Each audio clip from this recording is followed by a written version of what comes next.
Animosity Advent Stories by Bykaal Anew.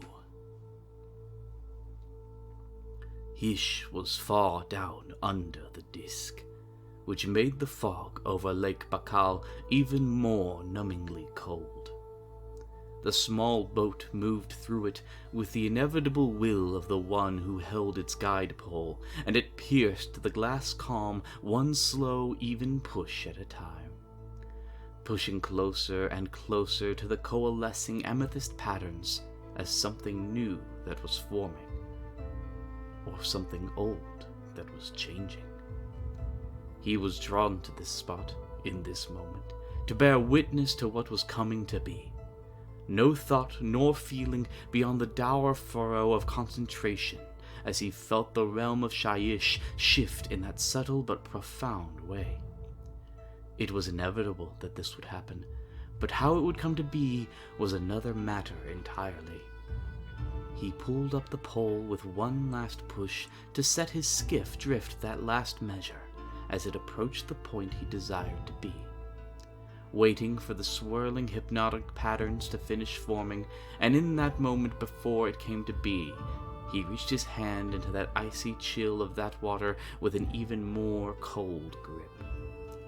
He closed his eyes so that he might see better, and gripped true upon his mark, that one last strand of fate.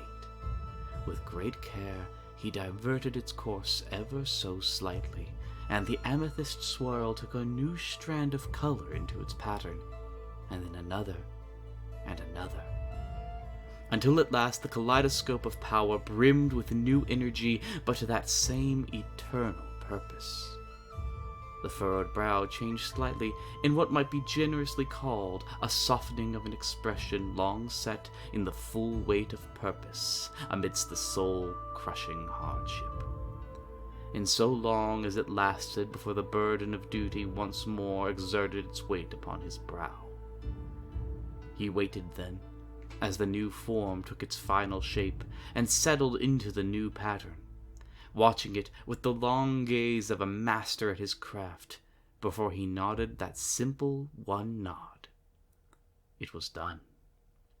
Be ye lost upon the sea, or upon this mighty river, here under these waters cold shall ye dwell unto time, and deep shall run the hope you once held never to be lost, but faded like the glory of your tale of forgotten valor, until it's told anew.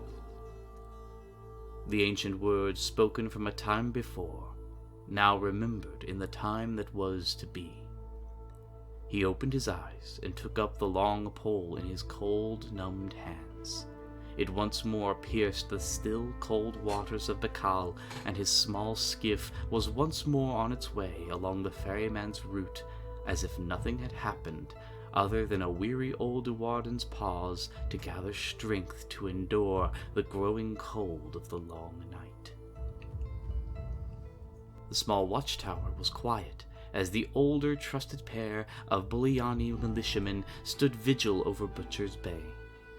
Every night for the last few years, their vigil was over the same seemingly never-shifting view, and the slowly creeping unease of knowing they watched for those restless souls that seek the living. The Buliani militia trusted only their most proven for this task, for it had a way of being a mind-bane to those who couldn't handle the monotony of fear. But rather than that primal, instinctive terror set deep in the living for those that were no longer part of the mortal veil of the realms, there was a radiating sense of calm, peace, content.